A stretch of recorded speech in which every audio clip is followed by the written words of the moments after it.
Everyone, আপনারা ইতিমধ্যেই আমার ছবি পোস্ট দেখে বুঝে গেছেন যে আমরা উদয়পুরে ঘুরতে এসেছিলাম। রাজস্থানের খুবই ফেমাস একটি জায়গা উদয়পুর। তো অনেক দিন ধরেই ভাবছিলাম আসবো আসবো, কিন্তু হয়ে উঠছিল না। তো এইবার এসেছি।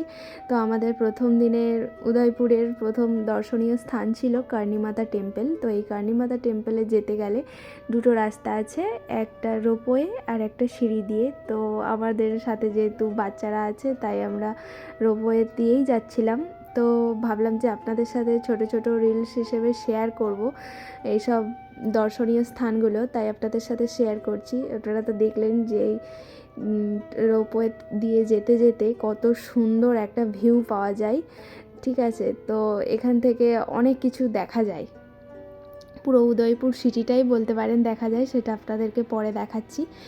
তো এটা হচ্ছে যে দুধতলাই লেকের সামনে, উদয়পুরে দুধতলাই লেকের সামনে মাছলা মাগরা পাহাড়ে অবস্থিত। এটি নির্মাণ করেছিলেন মেওয়ারের রাজা মহারানা করণ সিং 1620 থেকে 1628 সালের মধ্যে। তো এখান থেকে এই যে লেকের ভিউ দেখা যাচ্ছে, এখান থেকে লেক পিচোলা, এখানের খুব ফেমাস জায়গা লেক পিচোলা। এমনকি উদয়পুর প্রায় পুরো সিটিটাই দেখা যায় বলতে গেলে, সেটা আমি আপনাদেরকে দেখাচ্ছি। আর এটা হচ্ছে টেম্পলের বাইরের ছবি। আর এই হচ্ছে যে কার্নিমাতা মন্দির, মাতা কার্নিমাতা।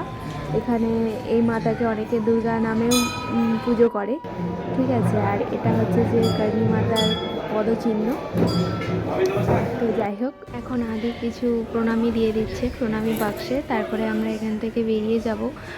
আর এই আমরা সকাল সকাল এসেছিলাম, একদম তখন সকাল 10টা বাজে উপরে উঠে এসেছিলাম, তাই খুব একটা ভিড় ছিল না। আর এটা একটা শিব মন্দির।